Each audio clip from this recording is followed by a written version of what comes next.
हमारा हरियाणा के news room से मैं राहुल सौमित्र आप सभी का स्वागत करता हूं। बुलेटिन की शुरुआत 5 मिनट में 25 अहम खबरों के साथ।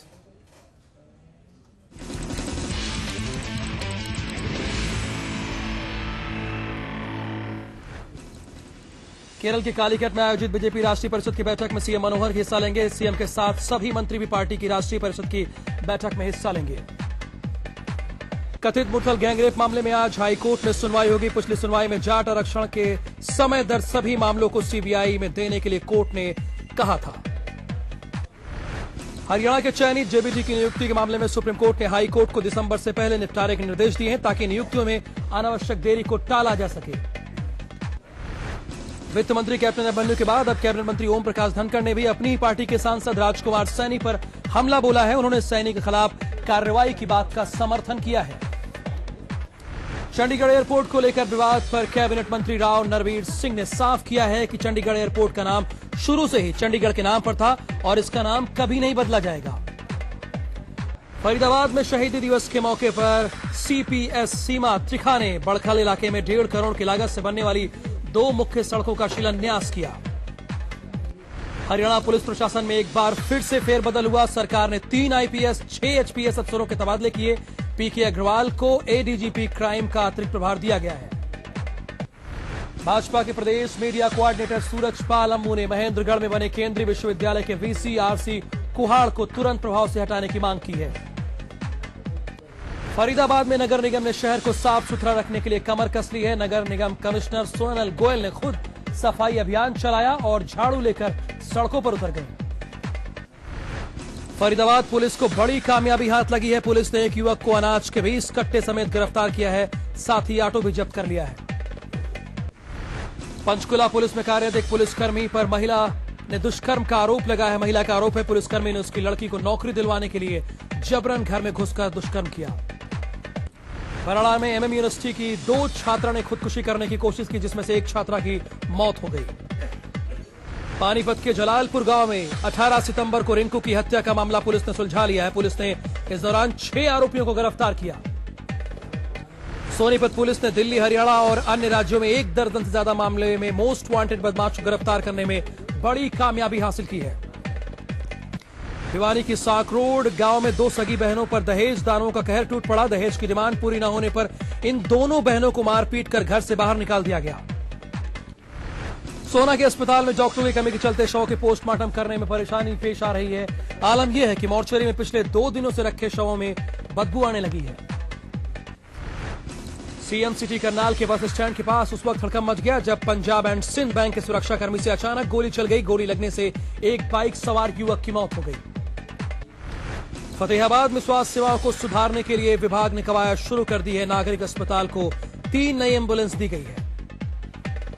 मेवात के डिंगरहेड़ी कांड में लोगों के खिलाफ पुलिस या कार्रवाई का कांग्रेस और इनेलो ने विरोध किया है और इन्होंने युवाओं पर दर्ज मामले को रद्द करने की मांग की है।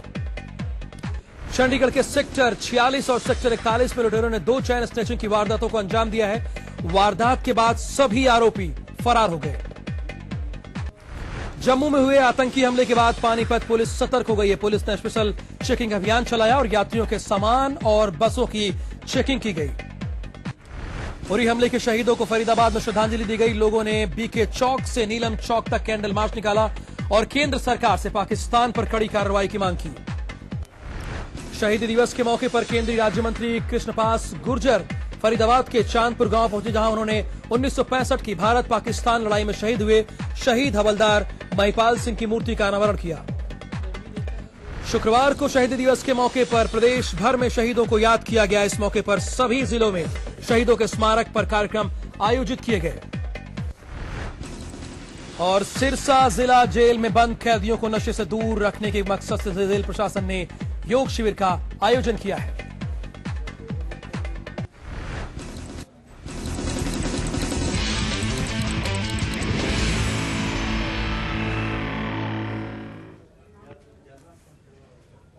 और बुलेटिन में सबसे पहले बात करेंगे मुरथल कांड की। आज इसी मामले पर पंजाब हरियाणा हाईकोर्ट में सुनवाई होनी है। पिछली बार जो सुनवाई हुई थी उसमें हाईकोर्ट ने यह सरकार से पूछा था और सीबीआई से मुरथल कांड के अलावा ही क्यों न पूरे जाट आंदोलन की सीबीआई से जांच करवाई जाए। ये एक अहम सवाल था जो हाईकोर्ट ने पूछा था। इन सबके बीच एसआईटी चीफ ममता सिंह ने एसएफएल रिपोर्ट दाखिल करने के लिए 2 वक्त का समय मांग लिया है उन्होंने। यानी पिछली सुनवाई में कोर्ट ने सीबीआई और सरकार को यह नोटिस दिया था और ये पूछा था क्यों ना कथित मुरथल मामले को छोड़कर पूरे जाट आंदोलन के दौरान जो कुछ मामले हुए हैं उससे सीबीआई जांच करवाई जाए। इस पर अहम सुनवाई होगी आज पंजाब हरियाणा हाईकोर्ट में।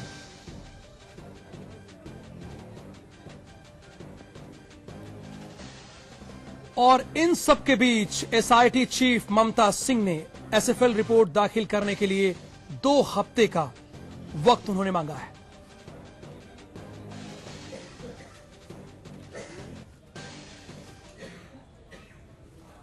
और ईटीवी संवाददाता विशाल चंडीगढ़ से हमारे साथ लाइव जुड़े हैं। विशाल, सबसे पहले आपसे ये जानना चाहेंगे सुनवाई की टाइमिंग क्या है और जो पिछली सुनवाई में कोर्ट ने ये पूछा था सरकार और सीबीआई से क्यों ना इस मामले की पूरी जाट आंदोलन मामले की जांच कराई जाए, उस पर सरकार और सीबीआई का क्या स्टैंड रह सकता है आज?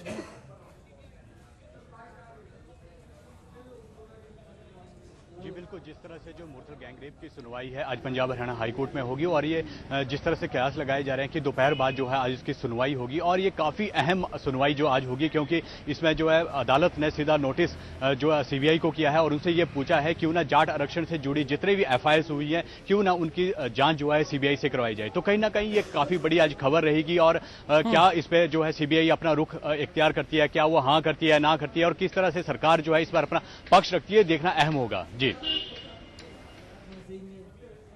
चलिए विशाल, तमाम जानकारी के लिए आपका शुक्रिया। तो कुल मिलाकर एक अहम मुद्दा, विशाल भी उसका जिक्र कर रहे हैं, कोर्ट ने पिछली बार ये सरकार और सीबीआई से पूछा था क्यों ना पूरे जाट आंदोलन की सीबीआई से जांच कराई जाए। ये एक अहम पॉइंट होगा और इस पर ईटीवी हरियाणा की नजर रहेगी पूरे दिन भर। अब खबरों में आगे बढ़ेंगे हम। हरियाणा के चयनित जेबीटी की नियुक्ति के मामले में अब जल्द ही तस्वीर पूरी तरह से क्लियर हो जाएगी, यानी साफ हो जाएगी। असल में सुप्रीम कोर्ट ने पंजाब हरियाणा कोर्ट को निर्देश दिया है कि चयनित जेबीटी की नियुक्ति पर लगी रोक संबंधी केस का 2 महीने की निर्धारित तय अवधि में फैसला किया जाए ताकि नियुक्तियों में अनावश्यक देरी को टाला जा सका। यानी जो लेट लतीफी हो रही थी उसको टाला जाना एक मकसद है। गौरतलब है कि चयनित जेबीटी संघर्ष समिति की ओर से सोमदत्त और 5 अन्य चयनित जेबीटी ने सुप्रीम कोर्ट में विशेष अनुमति याचिका दायर कर स्टे ऑर्डर के चलते नियुक्तियों में देरी का मुद्दा उठाया था। याचिकाकर्ताओं की ओर से वरिष्ठ अधिवक्ता आर वेंकटरमणी ने बहस करते हुए बेंच को रेगुलर जेबीटी भर्ती का रिजल्ट घोषित करते हुए 2 साल से ज्यादा का वक्त बीत चुका है लेकिन बार बार आ रही कानूनी अड़चनों की वजह से नियुक्तियां नहीं हो पा रही हैं। बहरहाल सुप्रीम कोर्ट ने ताजा आदेशों के चलते अब 23 नवंबर तक हाई कोर्ट को रोक संबंधी केस का अंतिम फैसला सुनाना होगा।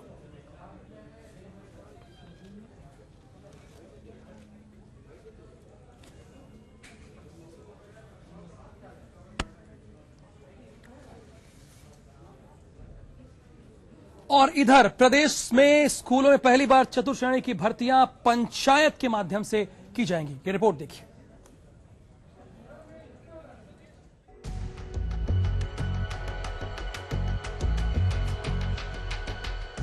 प्रदेश के स्कूलों में चतुर्थ श्रेणी के कर्मचारियों की कमी को दूर करने के लिए अब शिक्षा विभाग के लिए पंचायत विभाग भर्ती करेगा। प्रदेश सरकार ने लगभग 2500 मल्टी वर्करों की भर्ती पंचायतों के माध्यम से करने का फैसला किया है। ये कर्मचारी प्रदेश के स्कूलों में चपरासी और चौकीदार के पद पर काम करेंगे। इन कर्मचारियों के वेतन के लिए पंचायतों को अलग से ग्रांट दी जाएगी। हमारे कई सारे स्कूल हैं जहां हमारे क्लास पर एम्प्लॉय नहीं है जी, लेकिन एक क्लास पर एम्प्लॉय, एक सफाई कर्मचारी की, एक चौकीदार की हमें जरूरत रहता है जी। तो उसमें ये हमने मोटे तौर पर यह नीतिगत फैसला किया है कि उसमें पंचायत की तरफ से ही ऐसा कोई कर्मचारी नियुक्त किया जाए। पंचायत नियुक्त कर दे, वो एक मल्टीपर्पज वर्कर होंगे जो सफाई चौकीदार। हालांकि अभी इस योजना को मुख्यमंत्री की मंजूरी नहीं मिली है, लेकिन जल्द ही योजना को अमली जामा पहनाया जा सकता है। ये पद नियमित नहीं होंगे और पंचायतों के माध्यम से इन्हें दैनिक भत्ते के आधार पर भर्ती किया जाएगा। लेकिन विपक्ष ने सरकार की नीयत पर सवाल खड़े किए हैं।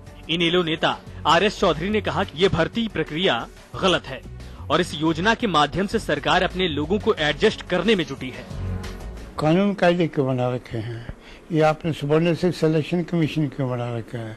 जिला स्तर पे आपके मान के चल रहे हैं कि डीसी कॉम्पिटेंट नहीं है भर्ती करने के लिए, या विभागीय अधिकारी अपने विभागों में चतुर्थ श्रेणी के कर्मचारियों को भर्ती करने में सक्षम नहीं है। वो एक आरोप लगने शुरू हो जाएंगे कि इस सिफारिशी को भर्ती कर लिया, उसके रिश्तेदार को भर्ती कर लिया। ये अपने लोगों को एडजस्ट करने का एक तरीका है।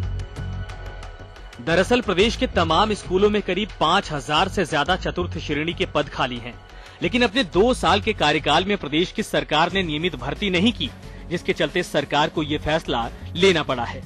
हालांकि ये योजना धरातल पर कितनी कामयाब होगी, ये कहना भी मुश्किल है। ईटीवी के लिए चंडीगढ़ से मनोज कुमार की रिपोर्ट।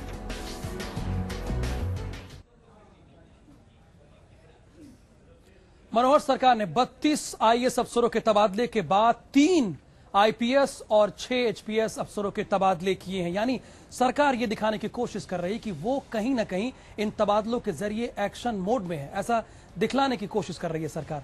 आपको बता दें कि सरकार के आदेश के मुताबिक एचपीए मधुबन के डीआईजी योगेंद्र सिंह मेहरा का तबादला कर दिया गया है। इसके अलावा गुड़गांव वेस्ट के डीसीपी सुमित कुमार का भी ट्रांसफर कर दिया गया है। ये लगातार स्क्रीन पे इनके नाम चल रहे हैं। विक्रम कपूर डीसीपी फरीदाबाद होंगे। ये हरियाणा पुलिस में फेरबदल की तस्वीर है, आप देख सकते हैं। विजय प्रताप आरटीसी होंगे। ये इन अफसरों के तबादले किए हैं। रमेश पाल डीसीपी फरीदाबाद होंगे, मैंने जिक्र भी किया इनके नाम का। और स्क्रीन पर अशोक कुमार डीसीपी गुड़गांव होंगे।